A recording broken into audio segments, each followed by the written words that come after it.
Hi. Today I will be discussing David Rosen's article titled A Tale of Five Cities, The Peregrinations of Somma's and Verdi's Gustavo III, and Una Vendetta in Domino, and Un Ballo in Maschera, at the hands of the Neapolitan and Roman censorship. This article is a historical account of, as David Rosen writes, Verdi's and Somma's struggles with the Neapolitan and Roman censors leading up to the premiere of the work. Since the opera went through four major changes, resulting in five different settings of the opera, Rosen's title is A Tale of Five Cities, or really, A Tale of Five Settings. The first version, titled Gustavo III, was started by Verdi and Somma in 1857 and was to be premiered at the Carnival of 1857 to 1858. It was set in Stockholm, Sweden in the March of 1792, and it was based on a libretto by Scribe, which was mentioned by Philip Gossett as an example of French librettos becoming more popular, or as he put it, a rich vein to be mined during Verdi's time. This version was intended for the Teatro San Carlo in Naples and was ultimately rejected by the Neapolitan censors. The Neapolitan censors had 7 requirements that included some of the following. They wanted to change the king to a duke. They wanted it to be set in a Celtic region to justify the use and belief of witchcraft. Gustavo quickly turned into Una Vendetta in Domino, set in the late 17th century Pomerania. King Gustavo was changed to Duke Gustavo, and other changes were made in order to try to satisfy the censors. The censors rejected Una Vendetta, however, and added 6 more requirements. These can be seen in Table 2, numbers 8 to 13. They included major changes such as changing the wife to a sister. I'd like you to have a listen to this dramatic moment as Amelia reveals who she is to the conspirators. I think it would be a little less dramatic if she was Renato's sister, rather than his wife.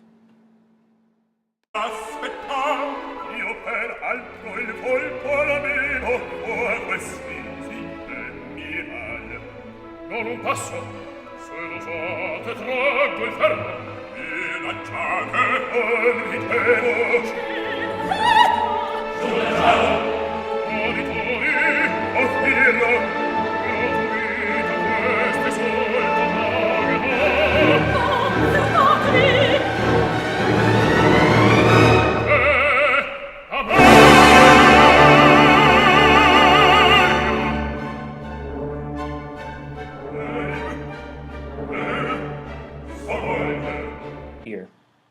The censors also hired their own librettist in order to provide their own version of the story, which was titled Adelia degli Adimari.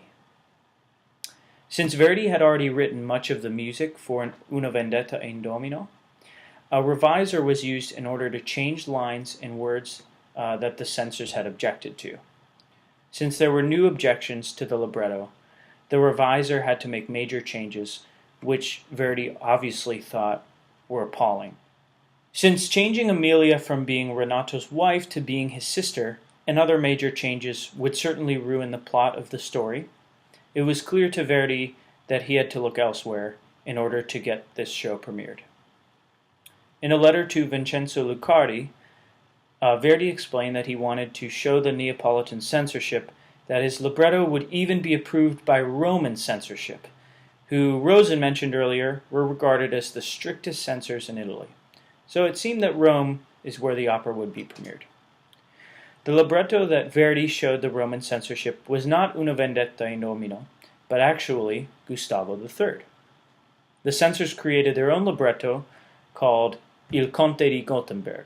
Eventually they settled on the name Un Ballo in Maschera, and the Roman censors still had objections with the drawing of lots and with some other things.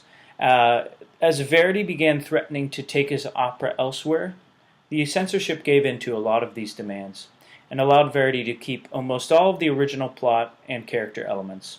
The Romans had insisted that the opera be somewhere else, however. preferably America.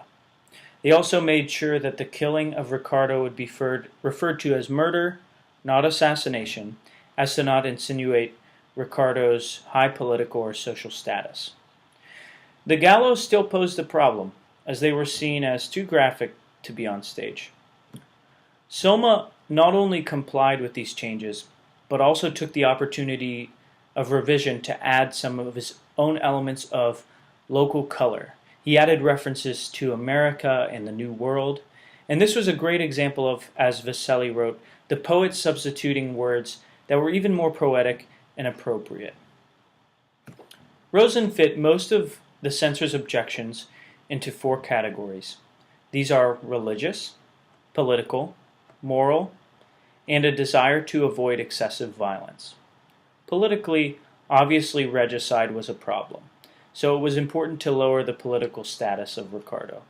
It was also important to make him likable and morally sound because of his higher status. Also, the word populo, the Italian word for people, was rejected by both Neapolitan and Roman censors.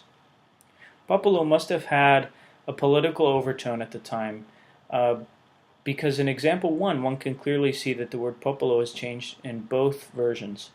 The political censorships were clearly very interesting for this opera, and the censors obviously had a very specific sense of what would be politically charged and what wouldn't be, specific to the time.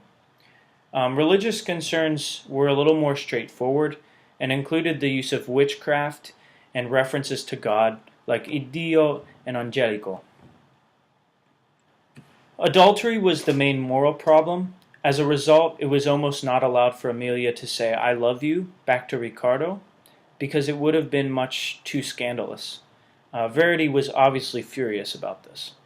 The censors also wanted a reason for Emilia to love Ricardo, like he had saved her father's life, or something like that. Problems of excessive violence arose with mentions of blood, sharpened daggers, and most importantly, the gallows. Rosen then gives us some more examples of Somma's changes in the libretto, and offers some insight into why he made the changes. Some were required by the censors, while others were his own choice in order to add color and convey the setting. Rosen leaves us with an interesting idea. He asks the reader to ask themselves what they think the censorship really did to change the story.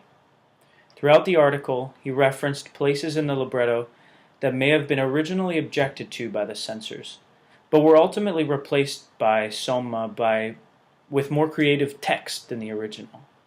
Rosen wonders, were these creative changes in order to add tone, setting, and local color ultimately beneficial or detrimental to the final product?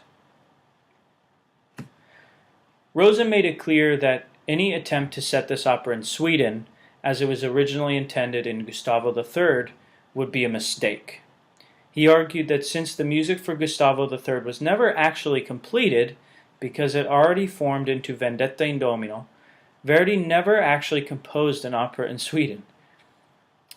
I object to this idea. Although he may have never technically composed an opera in Sweden, firstly, Rosen himself raised the question of whether the local color and language referring to the setting of Boston were constructive or destructive to the show. Secondly, in the article, the letter from Vasselli to Verdi made it seem like Verdi was unhappy to have to settle for Boston. He would have preferred the Caucasus regions, which would have resembled Scribe's libretto a little more closely. Also, Vasselli convinced him that it would work in Boston because everybody would know that he was actually talking about Gustav III. So if he wanted to talk about Gustav III, would it be such a bad thing to change it? Rosen thinks it would be. I think it would be fine. Also, Rosen earlier referred to the casting of lots as falling into the miscellaneous category of censorship. He could not fit it into religious, moral, or political reasons. I think that he had overlooked the religious connotations of the casting of lots. The casting of lots is referred to many times in the Old Testament of the Bible, as well as the New Testament, When the disciples have to pick a replacement for Judas, for instance, they casted lots. The casting of lots is seen to us today as a random choosing system, but to some Christians it wasn't seen as random, it was viewed as the voice of God.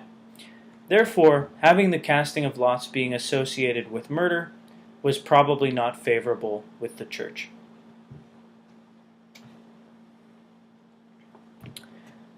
Thanks so much for listening. I hope you enjoyed the article as much as I did. I thought it was extremely well written, and he was very informative and made some very great points. I will see you in class.